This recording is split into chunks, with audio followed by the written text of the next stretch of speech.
세상에는요, 두 부류의 사람들이 있습니다. 한 부류는 하나님의 자녀이고 또 한 부류는 마귀의 자녀입니다. 그리고 그 사람의 삶을 보면 그 사람이 누구의 자녀인지도 드러나게 됩니다. 사도 요한은 오늘 본문에서 그 사실을 먼저 언급하고 있습니다. 10절 상반절을 보면 이러므로 하나님의 자녀들과 마귀의 자녀들이 드러나나니 라고 말씀하고 있어요. 개역 개정은 하나님의 자녀들과 마귀의 자녀들이 드러난다고 기록하고 있는데 표준 세번역 성경을 보면 환히 드러난다 이렇게 번역을 해놨습니다. 그러니까 그 사람이 하나님의 자녀인지 마귀의 자녀인지가 명확하게 그 사람의 삶을 보면 드러난다는 거예요. 예수님은 당시 바리새인들과 서기관들을 비판하시면서 그들의 압이 마귀에게서 났다라고 말씀을 하셨습니다. 요한복음 8장 44절을 보면 너희는 너희 압이 마귀에게서 났으니 너희 아비의 욕심대로 너희도 행하고자 하느니라. 그러니까 지금 너희의 압이 마귀라는 말이 무슨 말입니까? 이 바리새인들과 서기관들이 마귀의 자녀들이다라고 말씀하시는 것입니다. 또한 교회 공동체 안에 곡식과 가라지가 있다고도 말씀을 하셨습니다. 마태복음 13장 24절과 25절 먼저 보면 예수께서 그들 앞에 또 비유를 들어 이르시되 천국은 좋은 씨를 제 밭에 뿌린 사람과 같으니, 여기서 밭은 예수님께서 세상이라고도 말씀을 하셨습니다. 25절에 사람들이 잘 때에 그 원수가 와서 곡식 가운데에 가라지를 덧뿌리고 갔더니라고 말씀합니다. 곡식이 하나님께서 곡식 곧 하나님의 자녀들을 뿌려놓은 곳에다가 마귀가 와서 가라지를 뿌려놨다는 거예요. 근데 이 곡식과 가라지가 무엇입니까? 밭은 세상이요, 좋은 씨는 천국의 아들들이요, 가라지는 악한 자의 아들들이다라고 말씀하시는 거예요. 그러니까 이 세상에 하나님의 자녀들과 마귀의 자녀들이 분명히 있다는 거죠. 그리고 그들의 삶을 보면 그가 하나님의 자녀인지 마귀 자녀인지가 명확하게 드러난다는 거죠. 여러분은 여러분 자신이 누구의 자녀라고 생각하십니까? 내가 하나님의 자녀라면 그 증거는 무엇입니까? 혹 아니라고 한다면 어떤 점에서 나는 마귀의 자녀입니까? 그것을 판단하는 기준은 도대체 무엇일까요? 사도 요한은 그 기준을 본문에서 분명하게 말씀하고 있다는 것입니다. 10절 하반절을 보겠습니다. 무릇 의를 행하지 아니하는 자나 또는 그 형제를 사랑하지 아니하는 자는 하나님께 속하지 아니하니라. 두 가지 기준을 말씀합니다. 첫 번째는 의를 행하지 않는 자, 곧 아무도 보는 사람이 없는 곳에서 여전히 은밀하게 죄를 짓고 부정한 일을 행하면서 사는 사람들.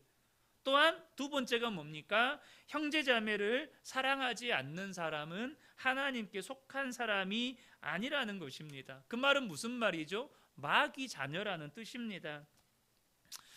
우리가 이 말씀이 조금 불편하게 들릴 수 있는 말씀이지만 말씀 그대로 우리가 읽고 듣고 그 말씀 앞에 우리의 신앙의 상태를 정말로 정직하게 직면하고 점검할 수 있어야 한다는 것이죠. 사도 요한은 단호하게 이야기합니다. 하나님의 자녀는 서로 사랑한다는 것입니다. 11절입니다. 우리는 서로 사랑할지니 이는 너희가 처음부터 들은 소식이라. 그러니까 처음부터 들은 소식이었대요. 이 말은 무슨 말이냐면 사도 요한이 이들에게 복음을 전하는 그 초창기 때부터 서로 사랑하는 것이 주님의 명령이라는 것과 만일 성도들이 이 한 가지만을 이룰 수 있다면 그것으로 충분히 족하다라고 강력하게 이 초대교회 성도들에게 가르쳤다는 거예요. 사도 바울 역시 동일한 말씀을 하고 있습니다. 로마서 13장 8절을 보면요, 피차 사랑의 빛 외에는 아무에게든지 아무 빚도 지지 말라. 남을 사랑하는 자는 율법을 다 이루었느니라. 내가 지금 사랑하고 있다면 하나님의 말씀을 다 이룬 자라는 거예요. 저와 여러분이 이제는 명확하게 아셔야 합니다. 내가 은밀하게 여전히 끊지 못하는 죄를 지으면서 살아가는 것, 그리고 여전히 형제를 미워하고 있다면 그것은 다 마귀의 역사라는 것입니다. 하나님의 역사가 아니라는 거예요. 이것을 사도 요한이 가인을 예로 들어서 설명을 해요. 12절을 보겠습니다. 가인같이 하지 말라. 그는 악한 자에게 속하여 그 아우를 죽였으며 어떤 이유로 죽였느냐? 자기의 행위는 악하고 그 아우의 행위는 의로움이라. 지금 가인이 아벨을 살인한 사건을 지금 사도 요한이 이야기하기를, 도대체 가인이 아벨을 왜 죽였냐는 거예요. 왜 죽였다는 겁니까? 곧 그가 악한 자, 마귀에게 속하였기 때문이라는 거예요. 가인이 마귀에게 속한 자였기 때문에 아무도 보지 않는 그곳에서 아벨을 쳐 죽였다는 거예요. 물론 직접적인 동기는 자기의 행위는 악하고 아우의 행위는 의로웠기 때문이에요. 근데 여러분, 그러잖아요. 아벨이 의로운 행위를 행한 것이 가인에게 무슨 손해를 끼친 겁니까?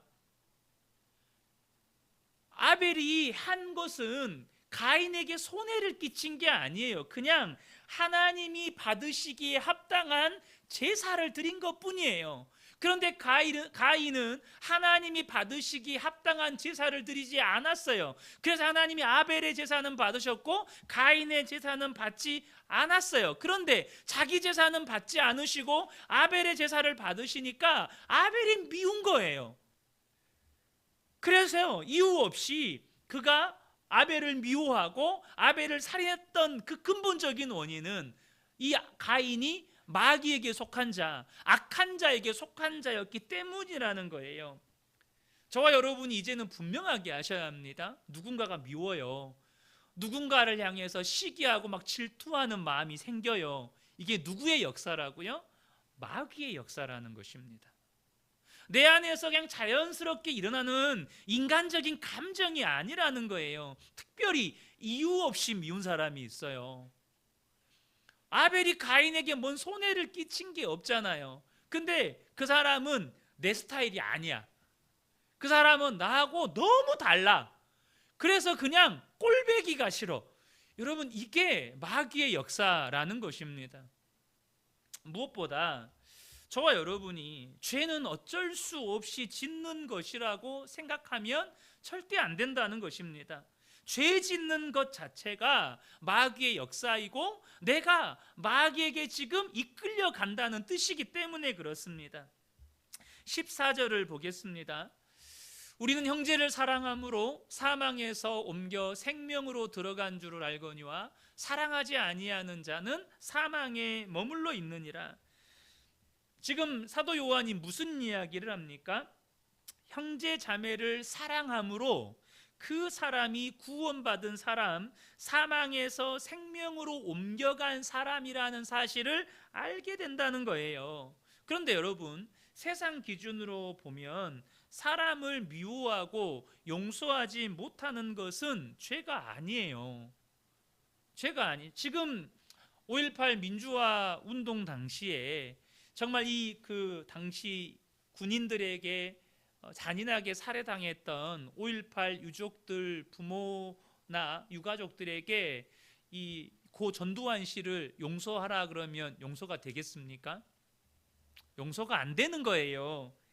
그래서 여러분, 세상 기준으로 보면 사람을 미워하고 용서하지 않는 건 죄가 아니에요. 그러다 보니요, 어떤 경우에는 용서하자는 말이 비난과 지탄의 대상이 되기도 하고, 심지어 용서해서는 안 된다는 말이 지지를 받기도 해요. 절대 용서하면 안 돼. 그것이 오히려 박수를 받기도 한다고요. 지금 세상이 여러분 그러고 있어요. 그러나 여러분, 저와 여러분이 성경적인 시각으로 세상을 바라볼 수 있게 되기를 축복합니다. 이유를 불문하고 미움과 분열과 다툼은 사탄의 역사입니다. 이유를 불문하고, 하나님은 자기를 십자가에 못 박은 자들까지 사랑하셨고 용서하셨습니다. 그래서 여러분, 미워하는 것, 분열과 다툼이 일어나는 건 그냥 마귀의 역사라는 거예요. 그래서 15절을 보면 그 형제를 미워하는 자마다 살인하는 자니 살인하는 자마다 영생이 그 속에 거하지 아니하는 것을 너희가 아는 바라. 형제를 미워하는 자가 뭐라는 거예요? 그 속에 영생이 있지 않는 증거라는 거예요. 여전히 미워하는 마음을, 그러니까 이걸 오해해서 들으시면 안 돼요. 내가 미워하는 마음이 있어요. 근데 그게 너무 괴로워요. 그런 사람을 말하는 게 아닙니다. 누군가를 미워할 때 내가 미워하면 안 된다는 걸 알아요. 그래서 미워하는 게 너무 괴로워요. 왜요? 내 안에 성령님이 계시니까.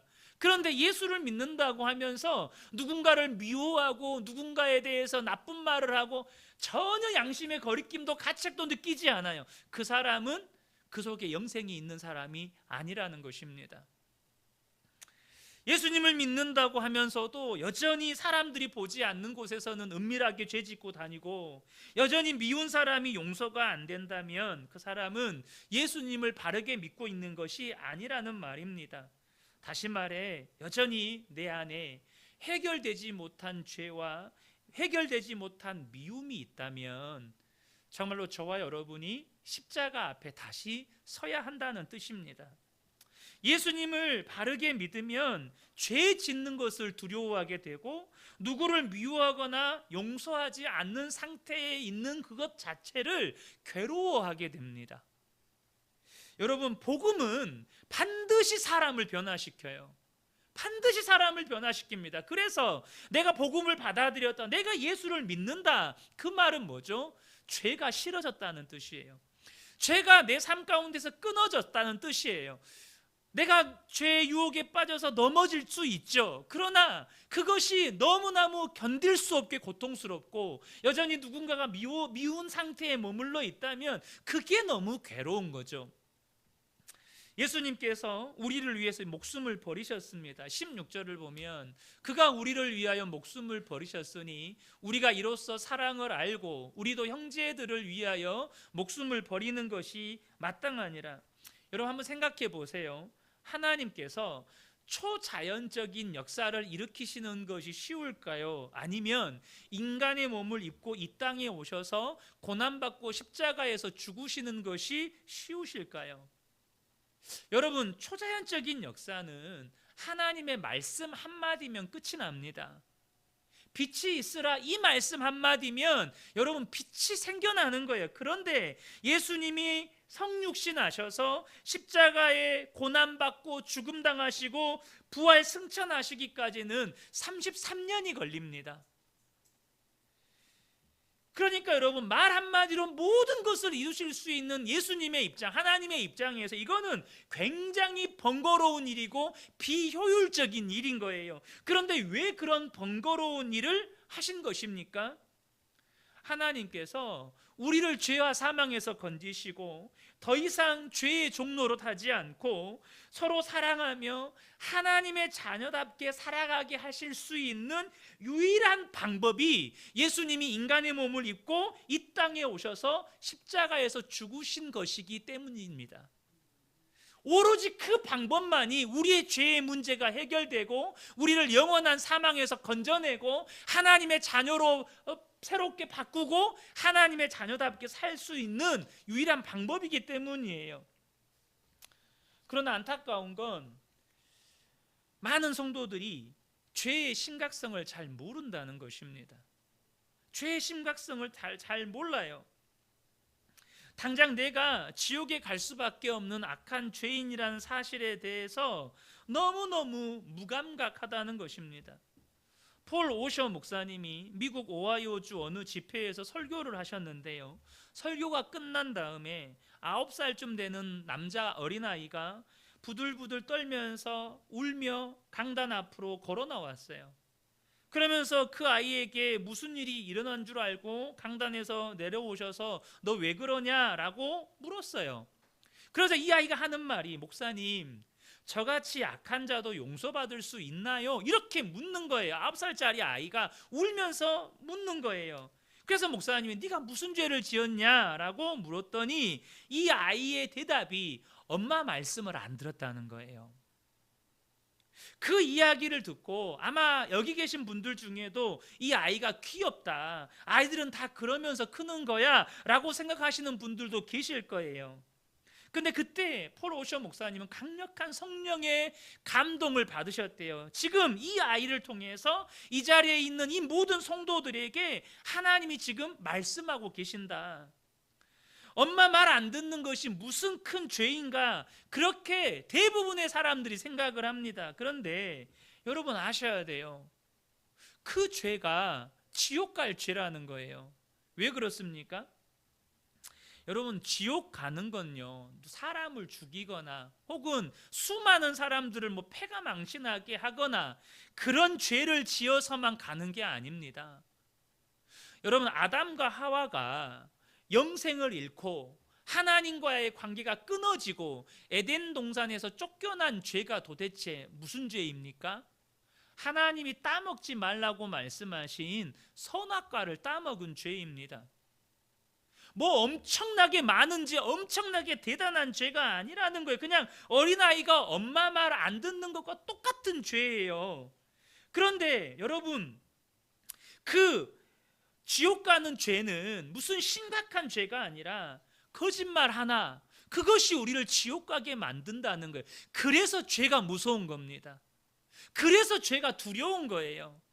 당장 오늘 예배 나오기 전에 아내와 남편 서로가 막 얼굴 붉히면서 싸웠어요.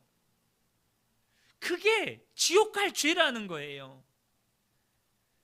그런데 문제는 그 자리에 있는 사람들은 자신이 그런 심각한 상태에 있다는 것에 대한 아무런 감각이 없고 오직 9살짜리 이 남자아이만 이런 악한 내가 구원받을 수 있을까, 이렇게 느꼈다는 것입니다. 그 유명한 종교개혁자 마틴 루터는 여러분 가톨릭 수사였습니다. 그가 왜 수도원에 들어갔냐면 죄를 안 짓고 싶어서 수도원에 들어간 거예요. 그러나 수도원에 들어가 살면서도 항상 죄책감에 부들부들 떨었습니다. 왜 그렇습니까? 죄 한 가지만 가지고도 지옥에 간다는 사실을 깨달았기 때문입니다. 말씀을 통해서 하나님이 얼마나 거룩하신 분인지를 깨달았기 때문이에요. 그래서 그는 어려서부터 지은 죄 때문에 몸서리치며 두려웠다는 거예요. 그리고 수도원에 들어가서조차도 자기 마음속에서 끊임없이 죄된 생각이 일어나는 것에 미칠 것만 같았다는 거예요. 여러분, 루터 그 종교교육에 관련된 그 영화에서 그 루터를 묘사하는 장면이 나오는데 거의 루터가 그 정신병 환자처럼 자신의 죄에 대해서 부들부들 떨면서 그렇게 하나님 앞에 회개를 합니다. 그 정도였다고요. 그래서 그 죄가 너무 두려워서 매일마다 신부를 찾아가서 고해성사를 했어요. 나중에는 그 신부가 얼마나 귀찮은지, 형제여, 이제는 죄를 좀 모아서 와라. 고해성사를 할 만한 죄를 짓고 와서 고해성사를 해라, 그랬다는 거예요. 근데 이것이 뭘 의미하는 거죠? 그 신부는 루터가 보았던 지옥을 못 보고 있는 거예요. 루터가 그렇게 지옥의 고통을 겪다가 비로소 말씀을 통해서 예수 그리스도께서 이미 자신의 모든 죄를 지시고 십자가에서 죽으셨고 그것을 믿기만 하면 모든 죄에서 용서받는 구원의 길이 열렸다는 사실을 깨닫게 됩니다. 지옥의 고통을 겪었던 루터에게 예수 그리스도의 십자가는 복음이었어요. 정말로 기쁜 소식이었다는 겁니다. 죄가 얼마나 심각한지를 아는 사람에게 십자가는 복음이라는 거예요. 그 구원에 대한 감격이 얼마나 컸던지 그 위대한 역사인 종교개혁의 도구로 쓰임받습니다. 왜냐하면 당시에 이 중세 카톨릭의 지배라고 표현을 해야겠죠. 아래 살았던 모든 그리스도인들이 이 로마 카톨릭이 정해놓은 그 죄사함의 율법을 지키려고 그렇게 그렇게 몸부림치며 살았거든요. 많은 성도들이 적당히 죄짓고 적당히 시기도 하고 미워도 하고 싸우고 살면서도 나는 예수 믿으니까 구원받는다고 생각을 합니다. 여러분, 성경에 그런 복음은 없습니다. 예수 믿으니까 적당히 살아도 구원받는다, 예수 믿으니까 시기하고 미워하고 싸우고 그래도 구원받는다, 그런 복음은 없다는 거예요. 내가 지옥에 갈 수밖에 없는 자임을 깨닫고 예수님이 나를 위해서 십자가 고통을 당하시고 모든 죄를 지셨기 때문에 내가 그것을 믿으면 구원받습니다. 그런데 그렇게 믿는 증거가 뭐냐는 거예요. 죄짓고 싶은 생각이 없어지고 이제는 용서 못할 사람, 사랑 못할 사람이 없어지는 것입니다. 그 사람이 믿음으로 구원받은 거예요. 나는 정말로 성령으로 인해서 예수 믿는 사람인가? 그러면 증거가 있어요. 바로 죄가, 은밀한 죄가 청산되고 이제는 내게 허락하신 사람들을 사랑하며 사는 거예요. 그러나 여전히 은밀한 죄는 해결될 거라는 믿음이 없고 모든 사람을 사랑하며 살 거라는 믿음이 없다면 우리의 믿음은 반드시 점검되어져야 한다는 것입니다. 여러분, 한번 질문을 드려볼게요. 당장 오늘 밤에 주님이 오신다면 여러분은 여전히 해결되지 않는 죄를 품고 있고 여전히 누군가에 대해서 미워하고 용서하지 못하는 마음을 풀지 않으시렵니까? 여러분, 당장 오늘 밤에 주님이 오신다면 무슨 대가를 감수하고서라도 지은 죄 다 고백하고 청산하려고 하실 거예요. 그런 생각이 있다면 그분 안에는 구원의 씨가 있는 겁니다. 그분 안에는 죄를 청산할 힘, 사람을 사랑할 힘이 있는 거예요. 분명히 주님은 도둑같이 오신다고 말씀하셨습니다. 당장 그것이 오늘 밤일 수도 있어요. 우리가 주님 앞에 갈지 주님이 오실지 알 수 없어요. 그러므로 저와 여러분이 늘 준비하며 사셔야 한다는 것입니다. 여러분, 우리가 정말로 예수 그리스도로 인하여 지옥에 갈 수밖에 없는 자였는데도 하나님의 자녀가 되고 영생의 축복을 얻었다는 것을 정말로 믿는다면 우리의 삶이 변화되지 않을 이유는 없습니다. 변화되지 않을 이유는 없다는 거예요. 하나님이 나를 얼마나 사랑하셨는지를 깨닫고 나면 예수를 절대 건성으로 믿을 수 없어요.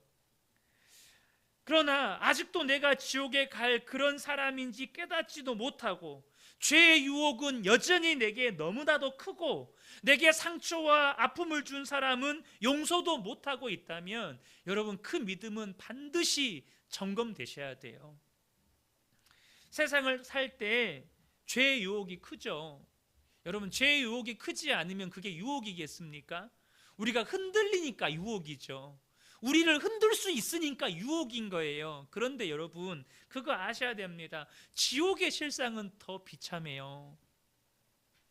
지옥의 실상은 우리가 말할 수 없이 비참하다는 것입니다. 그런데 죄가 내게 유혹이 되는 것은, 죄의 유혹이 내게 올 때 내가 흔들리는 것은 죄의 결과인 지옥에 대한 감각이 우리에게 없기 때문이에요. 그 죄의 결과가 얼마나 무서운 건지를 우리는 그냥 머리로만, 지식으로만 알고 있기 때문이라는 것입니다. 여러분, 지옥에 갈 수밖에 없는 나를 하나님이 얼마나 사랑하셨는지를 알게 되면 이제는 미워하는 사람도, 정말로 원수 같았던 사람도 사랑하게 되는 것입니다. 여러분, 하나님이 우리를 그 죄에서 구원해 주신 이유가 무엇입니까? 더 이상 죄의 종로로 타지 말라는 거예요. 더 이상 죄에 이끌려서 마귀에게 코 깨어서 이끌려 다니면서 그렇게 미워하고 싸우면서 살지 말라는 거예요. 예수 그리스도 안에서 하나님의 자녀된 사람답게 이제는 정말로 사랑하며 화평하며 살라는 것입니다. 이것이 온전한 구원입니다. 그냥 예수 믿었으니까 이제 죽는 그날에 천국 들어가는 천국행 티켓을 얻는 게 아니라는 것입니다. 그래서 여러분, 우리에게 십자가 복음이 있는 것입니다. 사랑하는 성도 여러분, 예수를 믿는 우리 안에 이 믿음이 이 밤에 다시 한번 점검되었으면 좋겠습니다. 나는 정말 하나님의 자녀인가? 정말로 하나님의 자녀라면 나는 의롭게 살고 있는가? 정말로 내가 이전에 끊지 못했던 죄들이, 은밀한 죄들이 끊어지고 정말로 내게 허락하신 사람들을 사랑하며 살고 있는가? 여러분, 그렇게 살게 하시려고 예수님이 우리 안에 오신 것입니다. 그렇게 살아갈 수 있게 하시려고 예수님이 우리 안에 계신 거예요. 제가 계속해서 우리 성도님들과 함께 주님 바라봅시다, 우리 예수님과 동행하며 삽시다. 이유가 뭡니까? 내 속에서는요, 여러분, 선한 것이 없어요. 사람은요, 나랑 조금이라도 다른 것이 있으면 잘 포용이 안 돼요. 용납이 안 돼요. 수용이 잘 안 된다고요. 근데 예수님은 우리 안에 모든 원수된 담을 헐어버리셨습니다. 그 주님 바라보고 살면 어느 순간 내 힘으로는 할 수 없었던 사랑이 되고 내 힘으로 할 수 없었던 용서가 되는 것입니다. 오늘 우리가 찬양 불렀잖아요.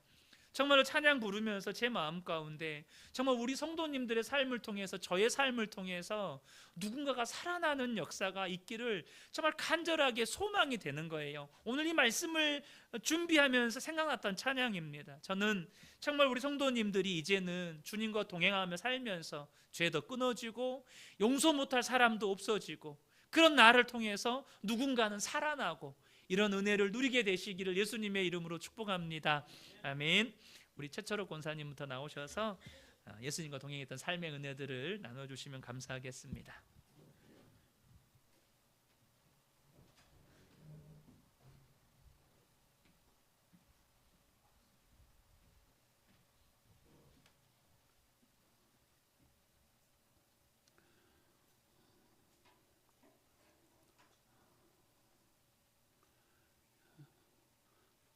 9월 6일 일기입니다.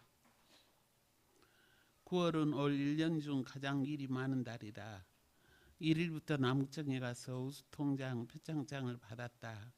일은 혼자 전대병원 가서 약 타온 날이다. 지난달 피검사를 해놓은 성장 호르몬 수치가 많이 안 좋다. 그래도 교수님은 끝내 자기 고집대로 한다. 날마다 맞는 주사로 바꿨기 때문이다. 병원을 바꾸고 싶은 마음이다. 3일에는 셋째 시동생 생일이라 같이 점심 먹고 즐거운 시간을 보냈다. 집에 오는 길에 둘째 시동생이 둘째 딸이 갑상선암이라고 서울 가지 말고 강주서 수술하라고 말해주길 바란다.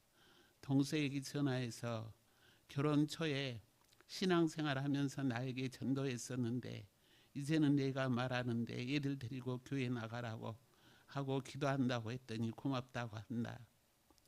4일은 노인 일자리 끝내고 남구청장과 간담회가 있어 오리별관에서 3개 통장들이 모였다.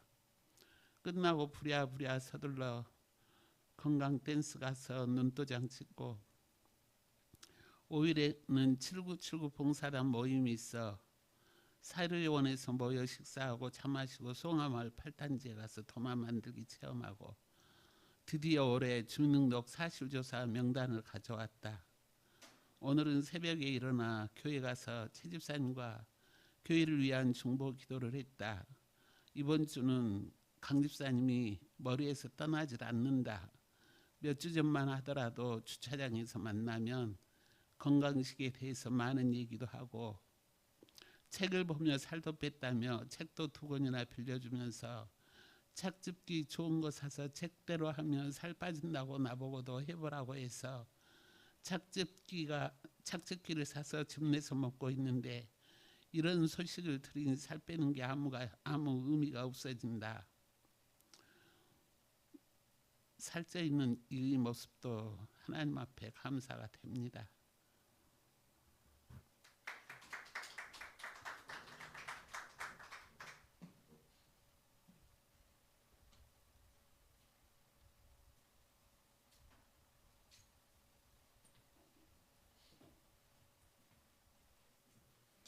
8월 31일 주일 말씀 여호수아 5장 1절부터 12절. 하나님께서 이스라엘 백성들을 위해 하신 일을 듣고 가나안 왕들이 두려움에 떨었다. 우리의 삶을 통해 하나님이 어떤 분이신지 나타내는 그리스도인이 되자.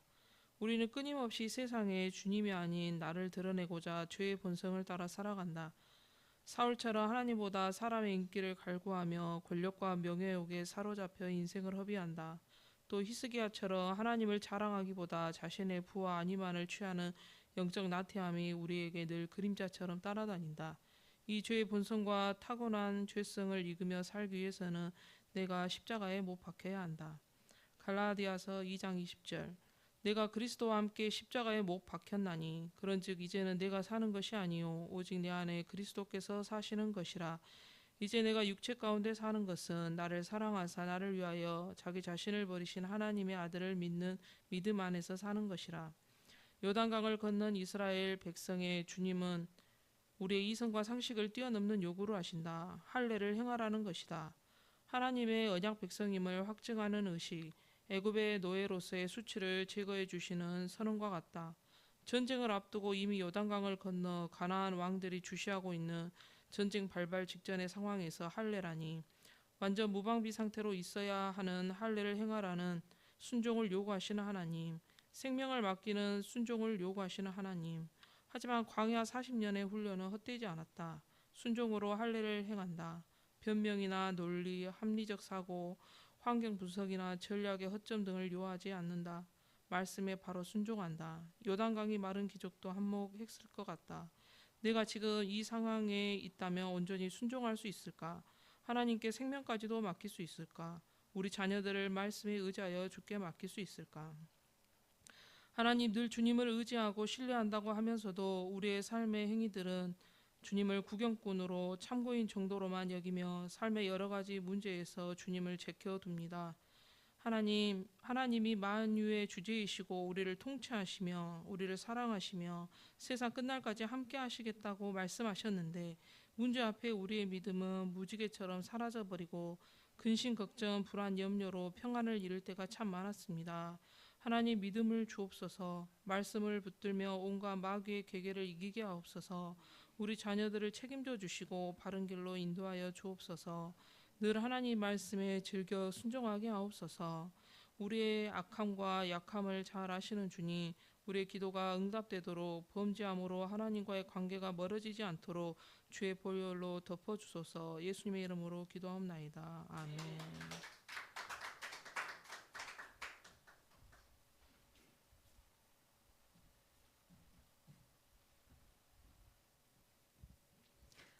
9월 3일 일기입니다.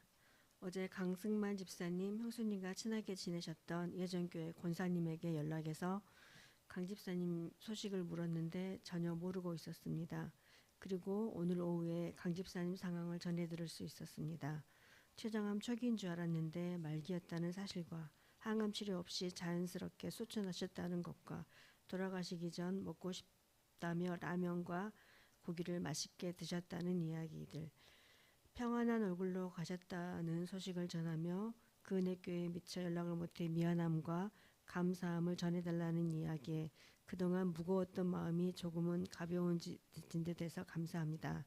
강 집사님 소천 소식을 전하며 교회 지체들에 대한 관심과 영혼 구원의 중요성에 대해 생각하는 시간이 많아집니다. 강 집사님 자리를 볼 때마다 그분의 모습이 생각나고 알 수 없는 아련한 마음이 듭니다.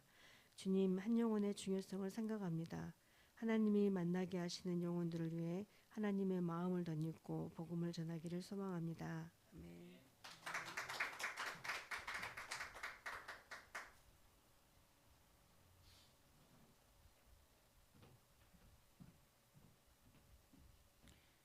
(9월 8일) 월요일. 제목 영적 싸움.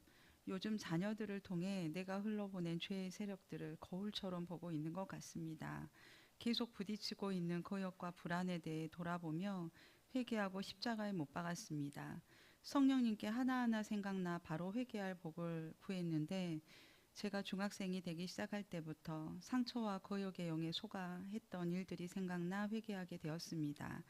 22살 예수님을 처음 믿은 후에도 부모님과 비슷한 영적 권위자를 만났고 이 또한 내가 끌었으며 이러한 비슷한 상처받은 일을 겪으면 부모님께 대했던 것처럼 속으로는 거역하고 비난하며 교만했고 내가 이런지는 모르고 상대 탓 권위자 탓으로 다 돌렸음을 회개하게 되었습니다.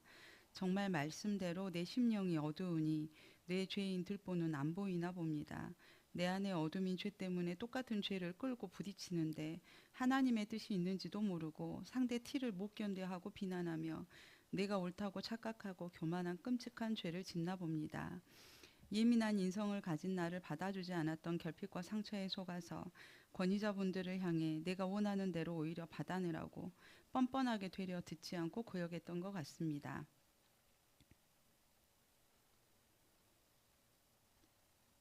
혹은 기준이나 틀로 억압 통제 받는다고 느끼거나 이 표현을 화나 신경질, 짜증, 비난의 표현으로 받는 것 같으면 내용이 말씀이어도 아예 듣지 않고 거역하고 나 또한 화, 신경질, 비난으로 표현했던 것 같습니다. 주님, 저를 어찌할까요? 낱낱이 바로 깨달아 철저히 회개하길, 그래서 주님께 속히 온전히 용서함 받고 회복되길 간절히 소망합니다. 이제는 이 죄가 우리 부부에 대해서 완전히 끊어주고 하나님이 주시는 복을 온전히 누리는 가정 되길 간절히 소망합니다.